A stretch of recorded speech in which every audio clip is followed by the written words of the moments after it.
Texas Chainsaw was released October 1st, 1974, following a group of friends when they encounter a family of psychopaths. Now, I first saw this movie in 2020, so I would have been around 14 or 15 years old. I got into horror around 2019, so I was still getting into the classics at this time. I haven't seen many classics up to this point, and this movie was not for me when I first saw it. I thought it was overhyped at the time. The biggest drawbacks I can actually remember is I found Sally screaming to be annoying. I also found Franklin to be annoying, and I found the movie to be too long. Now, I haven't rewatched it until I rewatched it a couple of days ago, 6 years later, and I have a total of different opinion about this movie now. First off, I see the classic and why it has the legacy that it does. I appreciate a lot more about the movie than I ever did before. I also have a commentary DVD, and hearing some behind the scenes and stuff from the actors also kind of helped the movie and how things appreciate things a lot more. Acting wise, I think everyone did a good job. Sally has never really been, ever since I saw it, one of my favorite final girls, and that is mainly due to the screaming thing. The actress does a good job, especially in that dinner scene. Did a really good job there. But she's just not one of my favorite final girls in general. Everyone else did a really good job. I totally forgot that the guy at the gas station was like a brother, is a brother to the rest of them. Totally forgot about that part, so that I was actually surprised about all of these years later. The masks, all the three look really good. All the practicals look very good, and the whole movie is shot very well. And the biggest thing it's known for is the dinner scene. And the dinner scene used to be the standout shot of the movie for me. It's not anymore, but still a good scene. Hearing that it took 20 hours to film is crazy in Texas heat. Not to mention the actress actually did get hurt in that scene because of how long without being told, because of how long they were filming that scene for. The new standout shot for me is at the very end when Leatherface has the chainsaw and he's going crazy, which was improvised at the very end too, which is crazy to learn.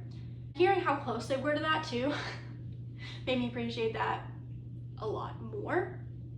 Another shot is when, I'm sorry, I forget her name, when she's like walking up to the house. I didn't really care for like the butt shot, that's just me. But when she's like walking up to the house from the swing, that is a really good shot, which they had to fight a little for that shot. It's like, we need that shot, and they definitely did. I like the look of the house, both houses, because you have the Leatherface house, and you have the house, because I believe, because they go to a cemetery, right? So Sally is like, I guess, having something to do with a dead relative, so she goes to that house.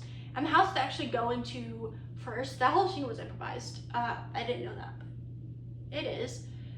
Did really good. Acting wise, they had a really good group dynamic, and they call themselves by the character name, so that was really cool. The spider shot also creeped me out. Interesting to learn this time around. Things I did not expect. And the first one was the soundtrack. When I first watched this movie, the soundtrack did not bother me at all. Now, the soundtrack does absolutely work in some scenes and does work for a majority of the time, but this is like a little baby nitpick. There are two scenes in this entire movie that did not need it, and it kind of annoyed me by how loud it was in some of those scenes. Can't remember that in my head, but I just remember watching and being like, ooh, that is a little bit annoying. That's just a baby nitpick. This also felt so short to me. This movie went by so fast. When I watched a commentary, I did not realize this. I watched it with I believe the director and the guy that played Leatherface, and then with the 4 actors. So when you actually did the commentary and watched it, you were actually watching the movie from start to finish. Did not realize that until I got to watch it with the actors for the second time and realizing, oh, they are actually playing the movie from the start to there. So I actually, on technicality, fully watched this movie 3 times without realizing, and it also went by so fast for me. The opening I appreciated more. I thought that was a cool way to open it.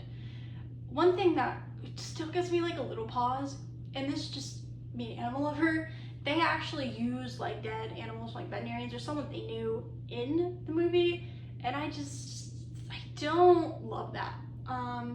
I just don't love that entirely. I just can't explain why. I don't love that one entirely.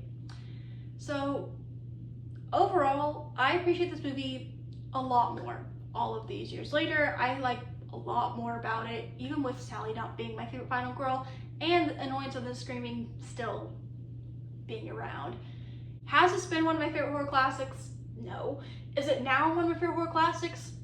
No. But I do like it a lot more, and I do see now why it has the legacy that it does. So comment down below what you think of Texas Chainsaw. Is it one of your favorite horror classics? Is it not? Comment down below, and I'll see you guys soon with a brand new video.